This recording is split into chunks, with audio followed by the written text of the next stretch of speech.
बघा अशा प्रकारे टेस्टी लाडू आपले तयार झालेत आणि मी तुम्हाला एक लाडू फोडून पण दाखवते बघा. हे बघा. तर आता आपण टेस्ट करून बघूया आपले लाडू कसे झाले ते. हे लाडू ना मुलांना ना तुम्ही डब्याला पण देऊ शकता. खूप पौष्टिक असे लाडू आहे. नमस्कार मित्रांनो, माझ्या यूट्यूब चॅनलमध्ये तुमचं पुन्हा एकदा स्वागत आहे. आज मी बनवणार आहे पौष्टिक असे लाडू. स्पेशल ऋत्विकसाठी बनवणार आहे. ऋत्विकला ना कुठलीही गोष्ट काही खाण्यासाठी दिली की मला ही नको ती नको असं करत राहतो. खाण्याचे जे खूप नखरे आहेत. तर त्यासाठी मी ना आज लाडू बनवणार आहे. तर मी हे लाडू ऑलरेडी आधी पण एकदा बनवले होते. म्हणजे त्यावेळेला पण मी असे थोडेच बनवले होते की पहिल्यांदा मी बघितलं की तो खातोय की नाही खातोय, मग त्याने खाल्ले ते. म्हणून आता मी पुन्हा ते लाडू बनवणार आहे आणि पौष्टिक असे लाडू आहे आणि त्याच्यामध्ये मी जे काही म्हणजे इन्ग्रेडियंट्स जे यूज केलेत ते मुलांसाठी खूप हेल्दी आहेत आणि म्हणून मी ही रेसिपी आज तुमच्याबरोबर शेअर करणार आहे. तर चला, तर मग आपण जाऊया पहिल्यांदा किचनमध्ये. चला. बनवण्यासाठी बघा मी इथे साहित्य काढून घेतले आहे. तर मी इथे ना 1 वाटी मोठा जो आपलं खोबरं असं सुकं खोबरं त्याचा असं किस करून घेतलं आहे. खोबरं पण तुम्ही कमी जास्त टाकू शकता, असं काही नाही की आपल्याला तेवढंच खोबरं टाकायचं आहे. जेवढं आपल्याला बनवायचं त्या हिशोबाने. आता मी 1 मोठी वाटी होती त्याचं असं किस करून घेतलं आहे. त्यानंतर मी इथे अर्धी वाटी बेसन घेतलं आहे आणि हेच वाटी फुल भरून मी इथे गव्हाचं पीठ घेतलं आहे. 1 वाटी गव्हाचं पीठ आणि अर्धी वाटी बेसन आहे. त्यानंतर इथे पिठी साखर घेतली 1 वाटी. या वाटीच्या प्रमाणाने 1 वाटी फुल भरून पिठी साखर घेतली आहे. त्याच्यानंतर तूप आहे. तूप मी इथे तुम्हाला कमी दिसत असेल, घट्ट येते. तूप तुम्हाला अजून लागलं तर तुम्ही जास्त पण घालू शकता. मी इथे प्रमाण दाखवलं आहे, पण आपल्याला तूप एवढंच नाही, अजून लागणार आहे, कमी पडेल तूप. तर आता आपण नंतर लागेल तसं आपण तूप अजून त्याच्यामध्ये ॲड करू. त्याच्यानंतर मी इथे काजू घेतलेत, त्यानंतर इथे बदाम घेतलेत आणि हे मी इथे डिंक घेतलं आहे. तर इतकं साहित्य आपल्याला लागणार आहे. आपण असे पौष्टिक असे लाडू बनवणार आहे त्यासाठी. तर इथे पॅन गरम करत ठेवलं आहे. तर पहिल्यांदा आपण काय करूया, जे आपले ड्रायफ्रूट्स आहेत, काजू, त्यानंतर बदामचा वापर मी इथे जास्त केला आहे. मुलांना बदाम खूप चांगले आहे. मुलं असं पण बदाम खात नाहीत. तर असे लाडू वगैरे बनवले की त्यातून ते बदाम वगैरे त्यांच्या अंगात जातं, तो पौष्टिक असतं. मी बदाम आणि काजू आहे ना इथे शेकून घेणार आहे गॅसवर, कारण का हे मऊ असतात. तर थोडंसं आपण याला गरम करून घेतलं की मिक्सरला याचं पटकन बारीक होतात. आपल्याला जास्त बारीक करायचं नाही, तरी पण हे नरम असल्यामुळे थोडंसं याला शेकून घ्यायचं. आता हे काढून घेऊया आपण आणि यामध्ये जो आपला खोबऱ्याचा किस आहे ना तो पण आपण इथे भाजून घेऊया. खोबरं भाजून का घ्यायचं की जेणेकरून म्हणजे लाडू जर जास्त दिवस राहिले तर ते कुबट वास येतो खोबऱ्यामुळे, जर खोबरं कच्चं असेल तर त्यामुळे थोडंसं खोबरं जर आपण शेकून घेतलं तर लाडू टिकण्यासाठी पण चांगले राहतात आणि वास येत नाही त्याचा.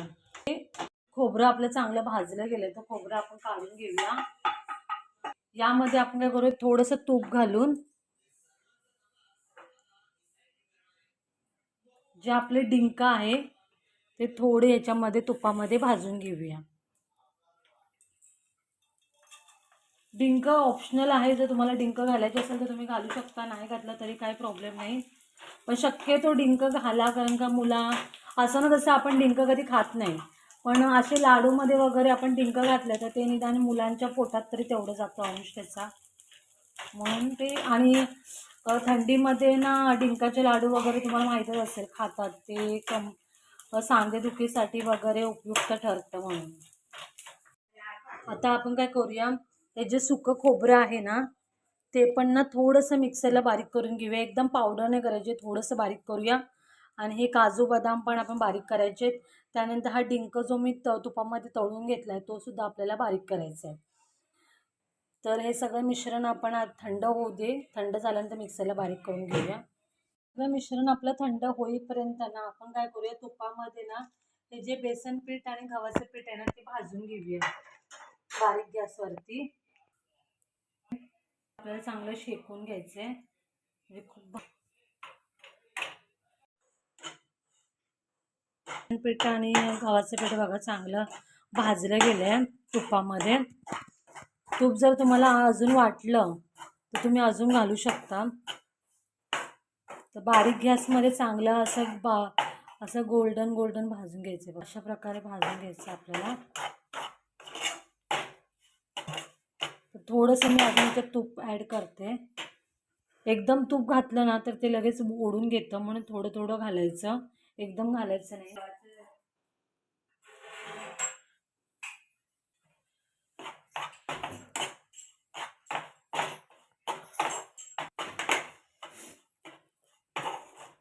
आता इथे बघा मी हे डिंक पण बारीक करून घेतलंय.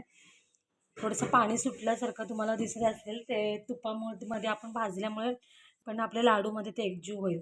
नंतर इथे खोबरं पण मी थोडंसं मिक्सरला असं बारीक करून घेतलंय, जास्त बारीक केलं नाही. आणि इथे आपले जे बदाम आणि काजू आहे ते पण बारीक करून घेतले. तर हे सगळं आपल्याला एकत्रित करायचं, पूर्ण मिक्स करायचं एकत्रित. आणि यामध्ये आपलं हे जे गव्हाचं पीठ वगैरे आपण केलं आहे, गव्हाचं आणि बेसनचं पीठ आहे, ते पण यामध्ये आपण मिक्स करणार आहे.